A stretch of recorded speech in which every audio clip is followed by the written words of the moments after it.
Hi everyone, today we are doing lesson 1.4 on subtracting integers, and today if you understood yesterday's work adding integers and you were getting all your homework right, then you're going to do great with subtracting integers, hopefully. There is just one more step on subtracting integers and then everything's the same as adding integers. So let's get right into this because it's basically one little sentence for your note and the rest are examples. And then I'm going to let you go do your homework. Okay, so this is going to be a short lesson.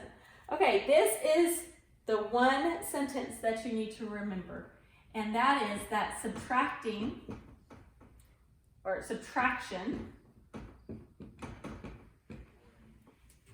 is simply, remember I said this is simple, simply addition of the opposite.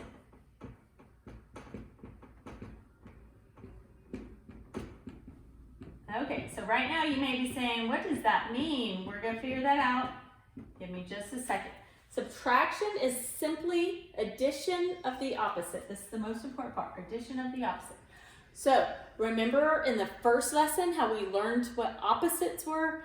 This is the reason we learned it, is because you're going to use it for subtracting integers. So everything in algebra is going to build on itself. You cannot get through a lesson and not learn how to do it and be okay with the rest of algebra. You have to learn each step because it's so important in the rest of algebra.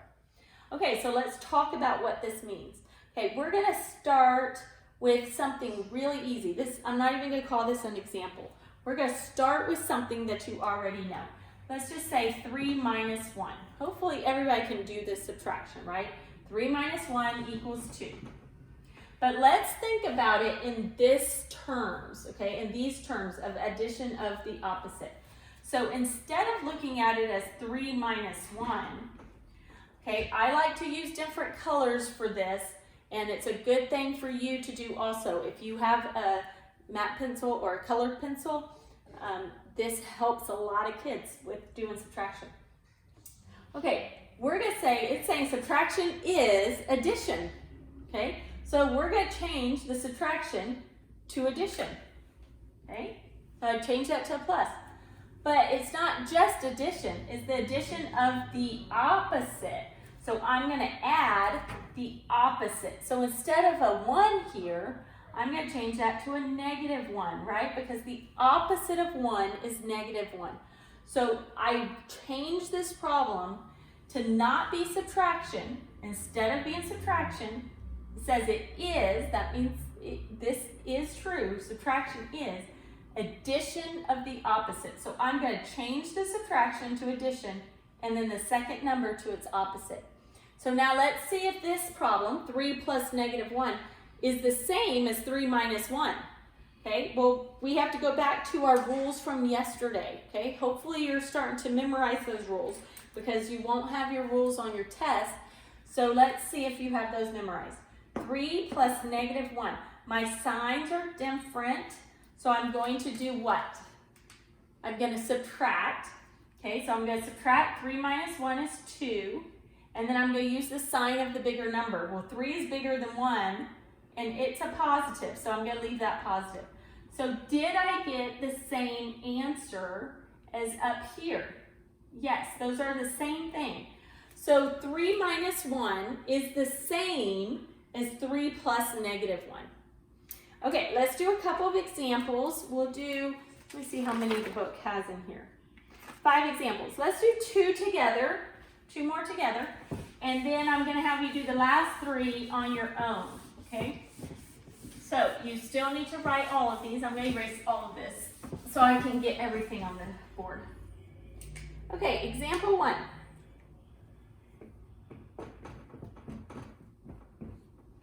Okay, we have 4 minus a negative 2. Okay, this is a good one because it's a minus and negative, so it's a little bit different. Okay, notice that when I wrote it, I put the negative number up higher. Don't write them at the same height because it gets really confusing. Okay, so I'm going to do what we just talked about. I'm going to change my subtraction to a plus. So I'm going to do it underneath here so that you can see better. I'm going to change my minus to a plus because remember, subtraction is addition of the opposite. So now I'm going to change the -2 to its opposite. What's the opposite of -2? +2. So my answer is 4 plus 2. Signs are the same. I add and use the same sign. So my answer is 6. So when I started up here, this kind of looked like my answer might come out to be like 2 because there's a minus in there, 4 minus 2. But that's not the answer. Because when I'm subtracting a negative, I'm actually going the other way and I'm actually adding a positive. So my answer is 6. Now I just rewrote this like this, but most of the time what I do is I take a colored marker and I do this almost the entire year of algebra to help you see it. If there's a minus sign, I almost always take another colored marker, I change it to plus, and then I change my second number to its opposite. So that would become, instead of a -2, would become a +2. So that's how you're gonna see me doing it, is with different colors. And if that helps you, then you go get another color and you do yours like that. Okay, example 2. Let's do another one. They have -3 minus 2. So I'm going to do what I did with my marker. I'm going to say this is subtraction. Do not touch the first number, okay? There's a lot of kids try to change this one. We're not changing the first one. It says that subtraction is addition of the opposite. That means you're adding the opposite as the next number. Don't change this number, okay? The first number always stays the same. So I'm going to change my minus sign to a plus and my second number to its opposite, so it's going to become negative. So up here, the negative became positive, but down here, the positive becomes negative. It's the opposite, okay? Now I go through my addition rules. So with subtraction, because you're changing it to addition, you're going to use those addition rules we did yesterday. And I'm not going to make you write them all down again. Just turn back in your notebook and look at the addition rules. They say if the signs are the same, these are both negative, then you add, so that would be 5, and you use the same sign. They're both negatives, I'm going to use a negative. And there's my answer, -5. Okay, example 3, this one you're going to do on your own. We have 2 minus 5. Do not think you know the answer to this like that. Use the rules that we've been talking about, changing the signs, then go back to your addition rules. Okay, I'm going to tell you to hit pause now and solve this on your own. Okay, hopefully you're back. You should have hit pause and then come back and hit play. Let's do this one together. So instead of a minus sign, I'm going to do what I do with my red marker. I'm going to change it to plus. But don't stop there. You also change the second number to its opposite. So now I have a -5. I'm going to use my addition rules. Are my signs the same or are they different? These signs are different. One's positive and one's negative. So they're different. So I subtract. That's 3, right? 5 minus 2 is 3. And I use the sign of the bigger number. The bigger number is this one. So I'm going to put a negative number there. And my answer is -3. Okay? Okay, let's stop real quick before I do the last two because I realized I did have one more thing I want y'all to write down for subtraction. And that is what we just did. So for subtraction,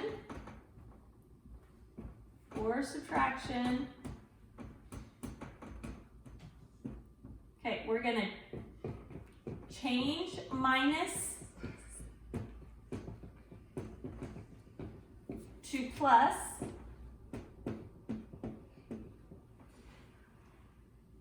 and then change second number to its opposite.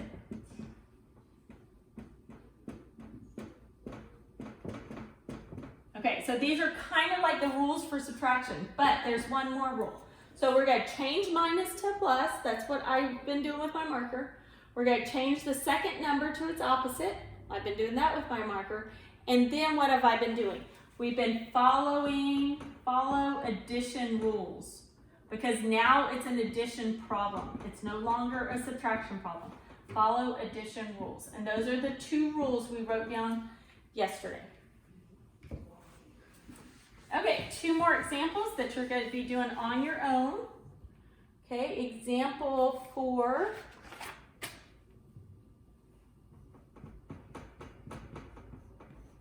Is negative 15 minus 7. So I want you to take your, hit pause, and then come back and hit play when you're done solving this. Okay, everybody should have solved this by now. And what we're going to do is go through these 3 steps. First, we're going to change our minus to a plus. Did it. We're going to change the second number to its opposite. So instead of positive 7, we're going to have a negative 7. Then we're going to follow the addition rules. So my addition rules say if my signs are the same, I'm going to add, what's 15 plus 7? 22. And I'm going to use the same sign. Don't just stop there. Make sure that you think about your sign. And so I have negative 22. I don't think that I stressed this yesterday and today, but hopefully I'll remember to stress it in the email to the parents. No calculators right now. Y'all need to be able to do this without a calculator, okay? Example 5. Okay, this is the last one. We have 3 minus a negative 8. Okay, hit pause and come back and hit play when you're done solving it. Okay, go through the steps. Change your minus sign to a plus. Okay, did that. Change the second number to its opposite. So instead of negative 8, we're going to have a positive 8. And now we're going to follow addition rules. So if I have the same sign, even though this shows positive and this one doesn't, they're the same sign, they're both positive. We're going to add, so 3 plus 8 is 11. And we're going to use the same sign. The sign is positive. We're going to keep it positive. Remember, we do not have to write down positive sign. I just write down that as a plus sign because it's easy to make it a plus sign instead of a minus sign. Okay, I don't like to erase things. I like to make it so that you see what it was before. Okay, and that's it for today. You will be doing these kind of problems on your homework. And there's a few review problems that have absolute value in them. I hope you remember what absolute value has, what the absolute value is. If you had absolute value of -4, remember that absolute value is always the positive. It's not like opposites. Those are 2 different things. Opposites are where you're changing the sign to the opposite. But absolute value is always positive. Don't forget that in your homework for the review parts today. Okay, that's it for this week. The next day after this, you will be having an assignment that's going to be for a grade that's different than homework. So we will talk about that later. Okay, thanks.